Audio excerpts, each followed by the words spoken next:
कर्ण का जन्म। पिता के अतिथिगृह में जितने भी साधु महात्मा, ऋषि मुनि आदि आते, कुंती उनकी सेवा मन लगाकर किया करती थी। एक बार वहां दुर्वासा ऋषि आ पहुंचे। कुंती ने उनकी भी मन लगाकर सेवा की।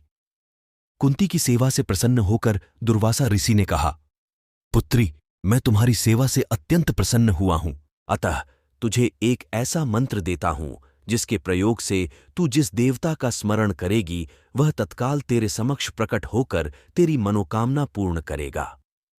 इस प्रकार दुर्वासा आर्षि कुंती को मंत्र प्रदान करके चले गए। एक दिन कुंती ने उस मंत्र की सत्यता की जांच करने के लिए एकांत स्थान पर बैठकर उस मंत्र का जाप करते हुए सूर्यदेव का स्मरण किया। उसी क्षण सूर्यदेव वहां प्रकट होकर बोले, देवी, मुझे बताओ कि तुम मुझसे किस वस्तु की अभिलाषा करती हो। मैं तुम्हारी अभिलाषा अवश्य पूर्ण करूंगा।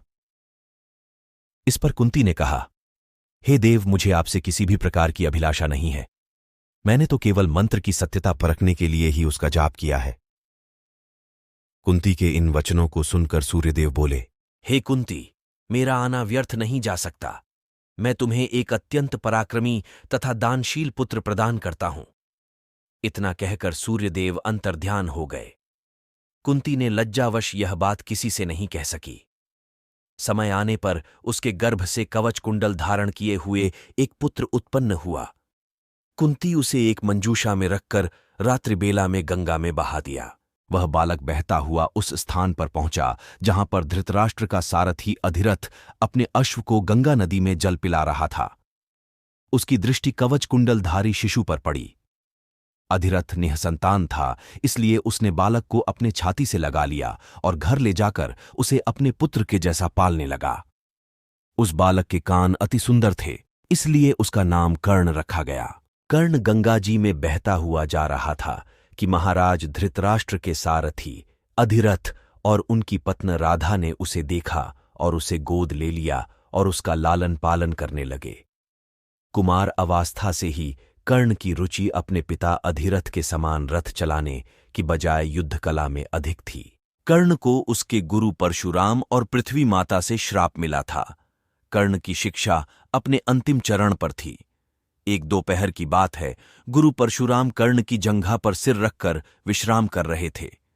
कुछ देर बाद कहीं से एक बिच्छू आया और उसकी दूसरी जंघा पर काटकर घाव बनाने लगा। गुरु का विश्राम भंग ना हो, इसलिए कर्ण बिच्छू को दूर ना हटाकर उसके डंक को सहता रहा।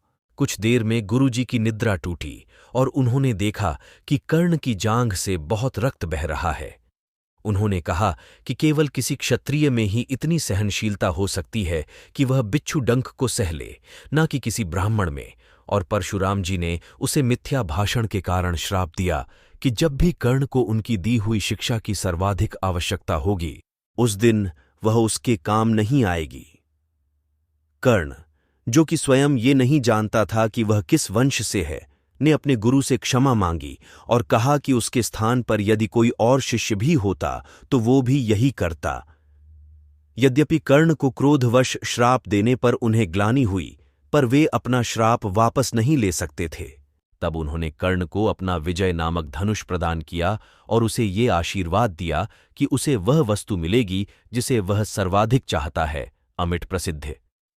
कुछ लोक कथाओं में माना जाता है कि बिच्छू के रूप में स्वयं इंद्र थे, जो उसकी वास्तविक क्षत्रिय पहचान को उजागर करना चाहते थे। ऐसे ही और कहानियां सुनने के लिए हमारे चैनल को फॉलो और सब्सक्राइब करें।